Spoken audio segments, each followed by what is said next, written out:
जय हिंद दोस्तों, कैसे हैं आप लोग और कैसी चल रही है आपकी स्टडी। दोस्तों आप सभी लोगों का स्वागत है आपके अपने YouTube channel DSC tuition classes में। और मैं आपका अपना देवा सर आज की इस वीडियो में मैथ के ऊपर बात करने वाला हूं। देखिए बहुत बच्चों का कमेंट आ रहा था, कमेंट तो नहीं फोन लेकिन आ रहा था, और वही फोन आ रहा था 12 बजे के बाद रात को। ठीक है, क्या आया था फोन, सर जी आप सभी विषय पे वीडियो बना दिए हैं, मैथ कहां गया, मैथ पे भी तो बनाइए। क्या मैथ से आपको डर लगता है क्या, या मैथ से आपका दुश्मनी है? तो नहीं मेरे भाई, ऐसा कुछ भी नहीं है। मैथ एक ऐसा सब्जेक्ट है ना जिससे आप बहुत बिल्कुल आसानी तरीके से तैयारी कर सकते हैं। देखिए मैं मानता हूं कि मैथ को समझना थोड़ा मुश्किल होता है, मैथ थोड़ा अलग विषय होता है, लेकिन तैयारी करना सबसे आसान मैथ का ही होता है। याद रखिएगा, सबसे आसान तैयारी करना मैथ का होता है। और आज की वीडियो में मैं वही आपको बताने वाला हूं। ठीक है, देखिए मैंने साफ साफ लिखा है क्लास 10 मैथ। यदि आप क्लास 10 में पढ़ते हो और आप मैथ का टेंशन लिए हो, बोर्ड एग्जाम आपको देना है, बोर्ड एग्जाम का डेट आ चुका है, समय बिल्कुल नहीं है और अभी तक आपने कुछ भी नहीं पढ़ा है, तो आप निश्चिंत हो जाइए, आज की वीडियो आपके लिए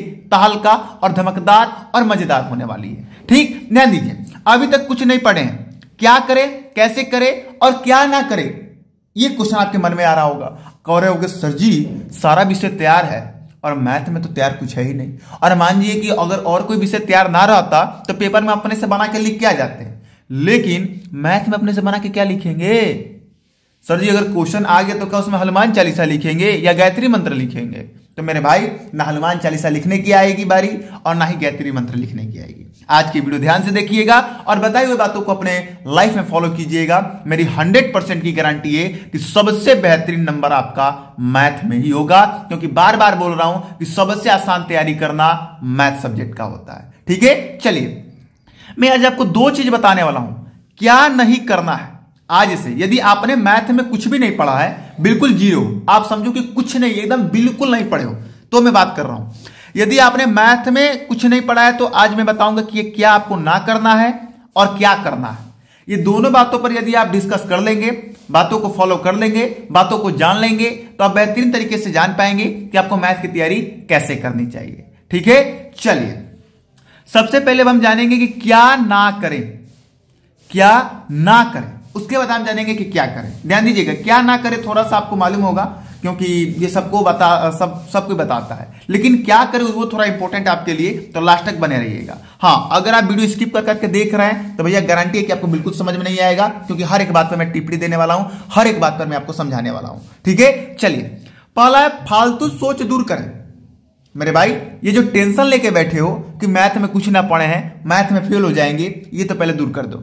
और यदि ये रहा तो आप कितना भी पढ़ लो, गारंटी के साथ आप फेल होगे। इस दिमाग से दूर हटा दो कि हमें फेल तो नहीं होना है, भले कुछ भी हो जाए। और फेल होने की बात करो यार, डीएससी ट्यूशन क्लासेज में पढ़ के और यार नाम डुबाओगे क्या हमारा? मतलब हम ही वही टीचर हैं जो 97, 95, 93% ले आके बच्चों को इतना मनोबल बढ़ाएं, और तुम कह रहे हो फेल हो जाएंगे। कहां मानसिकता है आप लोग की यार। आपको तो सबसे पहले सोच दूर कर दे रही है कि आप फेल बिल्कुल नहीं होंगे, और पास की भी दिमाग में नहीं रखना है, दिमाग में रखना है कि हमें मैथ में बेहतरीन से बेहतरीन नंबर चाहिए। ठीक, चलिए दूसरा, सिलेबस पूरा करने की कोशिश ना करें। अब आपके पास बिल्कुल समय नहीं है, एग्जाम डेट भी आ चुका है, एग्जाम में बहुत कम समय बचा होने वाला है, तो इसलिए यदि आप सिलेबस करने बैठेंगे ना मेरे भाई, तो मैं लिख के देता हूं कि आप सिलेबस भी ना पूरा कर पाएंगे, ना एग्जाम की तैयारी कर पाएंगे। वही होगा, पेपर में जाएंगे, रोल नंबर नाम लिख के आएंगे और पेपर के दिन फेल हो जाएंगे। तो इसीलिए आपको सिलेबस से दूर रहना है, सिलेबस पूरा करने की कोशिश नहीं करनी है। ठीक है, चलिए कोई भी प्रश्न पर ज्यादा समय ना दें। यदि कोई क्वेश्चन कर रहे हैं और आपको ना आ रहा है, 4 बार किए, 5 बार किए, 10 बार किए, वो बार बार गलत हो जा रहा है, उसको छोड़ दीजिए, उसको क्या कर दीजिए, छोड़ दीजिए। मैं बार बार बोल रहा हूं, ध्यान से सुनिएगा, मैं बहुत अलग बता रहा हूं, और क्या करें जब मैं बताऊंगा ना उसमें भी बहुत अलग बताऊंगा। तो आपको तो सिलेबस पूरा करने की कोशिश नहीं करनी है, और जो क्वेश्चन आपको ना आ रहा है उस पर ज्यादा समय नहीं देना है, उसको छोड़ देना है। समझ आई मेरी बात? चलिए, कठिन अध्याय पाठ पहले ना पढ़े। कई ऐसे छात्र होते हैं जैसे कि 10 चैप्टर हैं, 10 में से 8 नंबर चैप्टर बहुत हार्ड है, तो वो 8 नंबर चैप्टर पहले पढ़ेंगे, उसको बहुत रिवीजन करेंगे। नहीं मेरे भाई, उसको छोड़ दीजिए, उसको मत पढ़िए। जो 9 चैप्टर बच्चे हैं ना, जो आपको बहुत आसान लगते हैं, उन्हीं का बार बार क्या कीजिए, रिवीजन कीजिए। समझ में आया? चलिए, क्योंकि एक चैप्टर के पढ़ने के चक्कर में आप 9 चैप्टर छोड़ रहे हैं, और 9 चैप्टर में से 90 नंबर का क्वेश्चन आएगा, एक चैप्टर में से 10 नंबर, यानी कि 10 नंबर पाने के लिए आप 90 नंबर छोड़ रहे हैं, तो ये भैया आपका पागलपन है। इसलिए जो चैप्टर कठिन लग रहा है उसे बिल्कुल ना पढ़े, उसे अगर समय मिलेगा तो पढ़ लीजिएगा, लेकिन उसको पहले ना पढ़िएगा। ठीक, चलिए बात कर लेते कि क्या करें। अब देखिए ये बहुत इंपॉर्टेंट है। सबसे पहले लिखे कि सभी अध्यायों के सभी सूत्र एक जगह लिखे। ध्यान दीजिएगा, एक बार और रिवीजन करा दूं, फालतू सोच ना रखना है, सिलेबस पूरा करने की कोशिश ना करनी है, कोई भी प्रश्न पर ज्यादा समय ना देना है और कठिन अध्याय को ना पढ़ना है सबसे पहले। ठीक, चलिए क्या करने में सबसे पहला है कि सभी अध्याय के सभी सूत्र एक जगह लिखे। एक 20-25 वाला कॉपी खरीद लीजिएगा, 20 वाला नहीं है 10 वाला भी मिलेगा तो खरीद लीजिएगा, क्योंकि सूत्र ज्यादा है नहीं, 4-5 पेज की जरूरत है, चाहे 4-5 पेज निकाल लीजिएगा अपने कॉपी में से ही। और वहां पर आप क्या कीजिएगा, जैसे मान लीजिए आपके मैथ में टोटल 1 से लेके कितने चैप्टर हैं, 15 चैप्टर हैं मान जाइए। ठीक, मान लीजिए 13 चैप्टर है, 13 ही चैप्टर है मेरे अंदाज से, हाँ 1 से लेकर 13 चैप्टर है।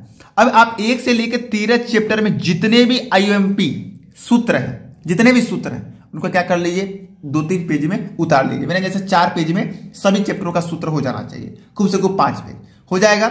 5 पेज हो जाने के बाद क्या करना है, सभी अध्याय के सभी सूत्रों को एक जगह क्या कर लेना है, लिख लेना है। पहला चैप्टर का लिख लिए, दूसरा चैप्टर का लिख लीजिए, ऐसा कर करके सभी विषयों का लिख लेना है। ठीक, अब आगे क्या करना है, सभी सूत्र पर एक एक प्रश्न हल करें। मान लीजिए पहला चैप्टर से हमने 4 फार्मूला लिखा, अब चारों फार्मूला पर एक एक क्वेश्चन क्या कर लीजिए, हल कर लीजिए, यानी कि टोटल 4 क्वेश्चन आपने हल किया, पहला चैप्टर का काम खत्म। मान लीजिए दूसरा चैप्टर से आपने 5 फार्मूला निकाले और 5वें फार्मूला पर 5 क्वेश्चन कर लिए, आपका दूसरा चैप्टर खत्म। समझ रहे हैं मेरी बातों को, क्या करना है, पहला काम सभी सूत्रों को एक जगह लिखना है, दूसरा काम सभी सूत्रों को एक जगह लिखने के बाद उन सभी सूत्रों पर एक एक प्रश्न क्या करना है, हल करना है। अब आपको सर हमें प्रश्न कहां से मिलेगा, तो क्वेश्चन बैंक आपके पास है, क्वेश्चन बैंक में हर एक क्वेश्चन का जवाब है। ठीक, चलिए ये 2 काम करने के बाद अब आपको देखिए तीसरा काम क्या करना है। उसके बाद NCERT बुक के सभी उदाहरण हल करें। मैं बोला ना कि सिलेबस नहीं कंप्लीट करना है, लेकिन जो NCERT बुक है ना उसके जो उदाहरण है ना उन्हें आप जरूर देख लीजिए, क्योंकि पेपर में ज्यादातर NCERT से ही क्वेश्चन आते हैं। और मेरे जैसे कि अगर पेपर बनता है मैथ का तो उसमें से 80% तो भैया NCERT से ही आते हैं। ठीक, और 80% NCERT से आते हैं और 80% में भी 50% क्वेश्चन उदाहरण से आते हैं। तो उदाहरण को आप देख लीजिएगा जरूर, सभी उदाहरण के एक एक बार हल आपको जरूर कर लेना है। ठीक, अगला क्वेश्चन कि हमारे द्वारा बताया गया महत्वपूर्ण प्रश्न हल करें। अब ये तीनों काम करने के बाद आपका लॉन्ग जो क्वेश्चन होंगे, जो बड़े बड़े नंबर के होंगे, वो तो क्लियर हो जाएंगे, लेकिन जो 20 MCQ पूछेगा मेरे भाई, उसके लिए आपको मेहनत करना पड़ेगा, उसके लिए आप हमारे साथ रहना पड़ेगा, हमारी वीडियो को देखना पड़ेगा, हम जो क्वेश्चन बता रहे हैं उनको आपको हल करना पड़ेगा। ठीक, यदि आप पे भरोसा है, विश्वास है, तो भैया गारंटी के साथ आप कर सकते हैं। मैं जो क्वेश्चन आपको बताऊंगा उन क्वेश्चनों को आपको हल करते हुए चलना है। अब देखिए मैंने सभी विषयों पर वीडियो बना दिया है, अब कल से आपको इंपॉर्टेंट क्वेश्चन की श्रृंखला चालू कर दूंगा। मैं आपको हर एक विषय का इंपॉर्टेंट टॉपिक्स बताने लगूंगा, पढ़ाने लगूंगा, मतलब कल से जो है पढ़ाई आपकी शुरू हो जाएगी। ठीक है, तो आज की वीडियो कैसा लगा आपको कमेंट बॉक्स में बताना है। क्या करना है वो फिर से मैं रिवीजन करा देता हूं। सभी सूत्र को एक जगह लिख लेना है, सभी सूत्र पे एक क्वेश्चन सॉल्व कर लेना है, NCERT बुक के उदाहरण हल कर लेने हैं, और जो मैं क्वेश्चन बता रहा हूं उनको कर लेना है। इतना कर लोगे ना तो 100 में से ना 90 पार तो आसानी से आ जाएगा, 90 पार आसानी से आ जाएगा, आसानी से। समझे मेरी बात, आसानी से। चलिए मिलते हैं कल एक न्यू वीडियो के साथ, तब तक मैं जाने की इजाजत दीजिए। जय हिंद, जय भारत।